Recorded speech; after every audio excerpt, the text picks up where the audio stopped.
இப்போ ட்ரெண்டிங்கா போயிட்டு இருக்கிற இந்த வீடியோ எடிட்டிங்க நீங்களும் பண்ணிக்க முடியும். ஒரே ஒரு கிளிக்ல யார் கூட வேணா இந்த மாதிரி செல்ஃபி எடுத்த மாதிரி நீங்க போட்டோஸ் எடிட் பண்ணிக்க முடியும். அதை வீடியோவாவும் மாத்திக்க முடியும்.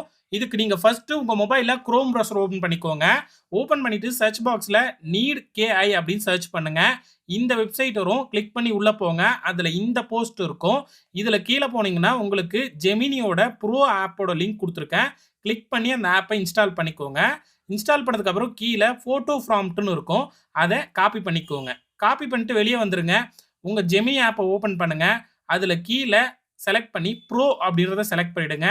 அந்த செட்டிங்ஸ்ல பனானா இமேஜை செலக்ட் பண்றீங்க. பிளஸ் சிம்பிளை கொடுத்து உங்க போட்டோவை இதுல அப்லோட் பண்ணிடுங்க. அடுத்தது நீங்க காப்பி பண்ண ப்ராம்ப்டை அங்க கிளிக் பண்ணி பேஸ்ட்ன்றதை கிளிக் பண்ணுங்க.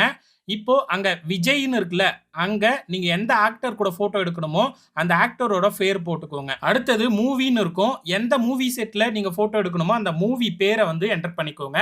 சென்ட்ன்றதை கிளிக் பண்ணீங்கன்னா அந்த மூவில இருந்து அந்த ஆக்டர் கூட போட்டோ உங்களுக்கு ரெடி ஆயிடும். இந்த போட்டோவை வீடியோவா மாத்துறதுக்கு நான் சொன்ன வெப்சைட்லயே வீடியோ ப்ராம்ப்ட்னு இருக்கும். அதை காப்பி பண்ணிட்டு அதுக்கு மேல இருக்கிற லிங்கவே கிளிக் பண்ணுங்க. உள்ள போனதும் அந்த ஆப்ஷனை செலக்ட் பண்ணி ஃப்ரேம் டு வீடியோன்றதை செலக்ட் பண்ணுங்க. 2 போட்டோவையும் அப்லோட் பண்ணுங்க. ப்ராம்ப்டை பேஸ்ட் பண்ணிட்டு சென்ட் கொடுத்தீங்கன்னா உங்களுக்கு வீடியோவா ரெடி ஆயிடும். கண்டிப்பா இந்த வீடியோ எல்லாருக்குமே பிடிச்சிருக்கும். லைக் பண்ணிக்கோங்க. இந்த பேஜை ஃபாலோ பண்ணிட்டு கமெண்ட் பண்ணுங்க. தேங்க்யூ.